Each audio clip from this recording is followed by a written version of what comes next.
How's everyone doing today? Welcome back to some more Sonny-related content, and today we're going to be focusing on the playoffs. Obviously, LAFC take on Austin from Texas on Friday night in the first round of the playoffs as Sonny looks to get another trophy. And we're going to be looking at the teams that he could potentially face and the players that are familiar to us that we've seen around world football over the years. And some big names in here, some not so big names that maybe we've seen at Tottenham before. Just some names. Some names. A lot of names, but it's going to be interesting when you see what caliber of player that he could be up against. It's going to be very interesting. So I don't have players from every team, so I'm just going like from the players that have been big around Europe and stuff like that. But first of all, we're going to look at San Diego and two players that they have that you might know and remember. First of all, Hirving Lozano. Mexican. Used to be a very good player, didn't he? He's played for Napoli. Yeah, fast, pacey, knew where the back of the net is. And the other one, Paddy McNair. Paddy McNair for Man United. How is he still around? I don't know how is he still playing. Lozano might have played against Son back in the World Cup. For Mexico, yeah. Mexico. I think they're in the same group. I don't know if that's true, but yeah, big, good player. I mean, he was a really frightening winger, kind of blew hot and cold throughout his career, but he was definitely went through a really good period at PSV and Napoli. Yeah, McNair. I don't know what he's doing. Against Lozano against PSV. PSV Spurs. Yeah. Yeah, he scored. yeah. He scored against us. We were there. He scored. So, yeah, I mean, I don't know how good he's doing for San Diego these days. Well, we could have a look. He's got to be one of their better players, surely. 9 goals, 11 assists this season. This is his first year for them. He just moved. How many games? 27. Not quite Sonny levels, but decent. Still good return. Decent. And I just don't get how Paddy McNair is still playing. That is just crazy to He me. must be in his late 30s. Paddy McNair played under Sir Alex Ferguson. Paddy McNair. Didn't he play under Alex Ferguson? Wasn't he a youngster coming through at Man U at that time? I don't know if it was Fergie. I think it was just a bit after that. Nah, surely not. Why surely not? Because I'm pretty sure I remember him under Fergie. So his debut for the first team was 14-15. So yeah, maybe you're right. After, but he was at Man U at that stage. So Van Gaal. Still, that's a long time ago. Yeah, mad. He's 30. He's only 30. What? That's mad. He's only 30. Been around for so long. Wow. Well, that's Paddy McNair. Next up is Vancouver. This is a big name, people. Thomas Müller. Thomas Müller in the MLS playing for Vancouver. That'll be some matchup if Thomas Müller comes up against Sonny. 7 goals, 3 assists in 7 games. Yeah, those are Sonny numbers. Those are Sonny numbers. And you don't expect anything less from Thomas Müller, man. Like, he was still playing at a good level last season. He's one of those players which, you know, even with age, you know, he never relied on pace. Yeah. So he always has that football IQ. Yeah. So, and he's on massive form as well, as you just said at the moment. So Thomas Müller is definitely a player to watch out for. 36 years of age. He seems to be making the difference in a lot of games which, won by a goal and he's scoring the winner. So he must have made the transfer at a similar time to Sonny. So Chicago Fire have got Jonathan Bamba. Remember him centre back from Leicester? Yeah. No, was that not Sol Bamba? No, sorry, Jonathan Bamba. Was he from Norwich? Jonathan Bamba never played in the Premier League. He was a big player for Lille and Celta Vigo. That Jonathan Bamba, winger. Yeah, winger, yeah. So he's currently on 5 goals and 11 assists for Chicago Fire. Nice. Yeah. Playing well. And the other player I'm not sure if you know about, but he goes by the name of Hugo Cypers from the Belgian league, who was very highly sought after, and it was seen as actually quite a big coup for Chicago to get him. No, I don't know much about him.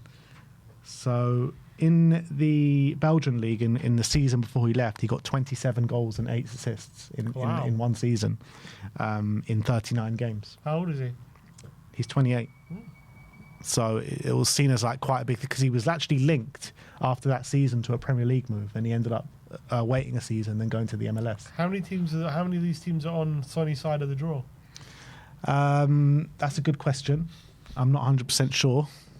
I think the majority of these are actually on the opposite side of the draw. Okay, so they're all going to be out by the time Sonny. I think Vancouver might be on Sonny's side of the draw. So Thomas Müller could be on Sonny's side of the draw. So Charlotte FC actually have quite a few players that you might know. First one being Tim Ream, obviously American legend Tim Ream, former Fulham centre-back. Another one. He was there longer, was he? Yeah, I remember him playing against Spurs, last year or the season before. Last year, yeah. Other ones, Ashley Westwood, Burnley legend. Former Villa player as well. Yeah. Wilfred Zaha, he's there. He's playing in a for big Charlotte fight FC. with Manchester. Yeah. Big fight. What did you make? That was crazy, that fight. I think Mateta's being a bit immature. I think Zaha doesn't need to make it public. I think he needs to just ignore some comments as well. The whole thing's ridiculous. Yeah. I think Zaha is always one of those players who never really fulfilled what he should have done, did he? He's just stayed at Palace too long. Yeah. So you got Tim Ream, Ashley West, Wilfred Zaha, Liel Abada, former Celtic defender. Do you remember Nathan Byrne? Yeah, from Villa, Norwich. No, Nathan Byrne. Wasn't he a Spurs Academy product? Was he? Oh, maybe I'm thinking of someone else. He was. I'm pretty sure he was in the Spurs Academy, but he did play for those teams you're talking about. So he played for Brentford, Bournemouth, Crawley, Swindon, Wolves, Wigan, Charlton, Wigan again, and then Derby, and now he's been in the MLS. But I'm pretty sure he was in the Spurs Academy before all that. But well before Sonny's time, I think. Okay. And the last one, Harry Toffolo. Harry Toffolo from Forest. Yeah. Nice. Wasn't he there last season? Yeah, he was. Yeah. Good signing. So Charlotte FC have got a lot of them that we might know about. Nashville have Sam Surridge. Striker. Yeah. Apparently he's the top goal scoring Englishman or something, like outside of Kane. Yeah. Is he? Something like that. 24 goals this season. Wow. So it makes sense. So who did he play for? Forest. Forest and Swansea, Bournemouth, Stoke. He actually had decent scoring records. This season he's absolutely exploded. 24 goals. Maybe he's got an outside shot at the World Cup. If there are like 10 injuries maybe in the striker. And last but not least, Inter Miami. Inter Miami have such a good team. Obviously, they've got Leo Messi, the GOAT, the best player that's ever lived after Sonny. Sergio Busquets, Luis Suarez, Jordi Alba, and most recently, Rodrigo de Paul. Building 2010 Barca side. Crazy. Why did Rodrigo de Paul go to the MLS now? Protect Messi. It's madness. Just look after him, make sure he doesn't get injured. It's mad. But that team is just crazy. Messi, Busquets, Suarez, De Paul, and Jordi Alba. He's still amazing, Messi. I don't care what anyone says. He's too easy for that league. They've got 29 goals this season. Yeah. He scored a hat-trick last time out, I think. And the quality of the goals as well is just ridiculous. Absolutely ridiculous. Yeah. So you're looking at it. Into Miami, obviously, it's hard to see them not getting to the final. LAFC have got to get to the final as well. So if LAFC beat Austin, they go and play Vancouver in the next round. So that will be against Thomas Müller. And they could play San Diego, Portland Timbers, Minnesota, or Seattle in the semis. And, none of them are on this list. So that means it's most likely going to be Sonny to play Thomas Müller in the next round.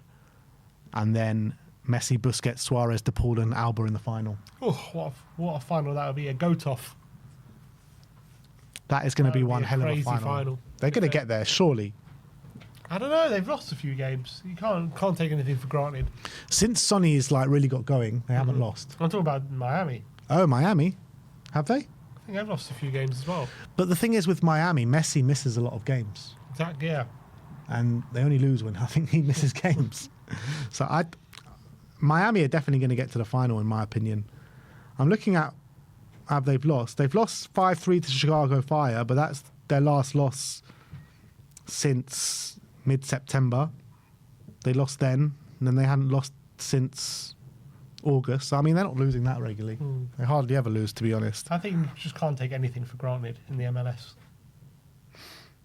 In that 5-3 loss, that defeat, Messi did play.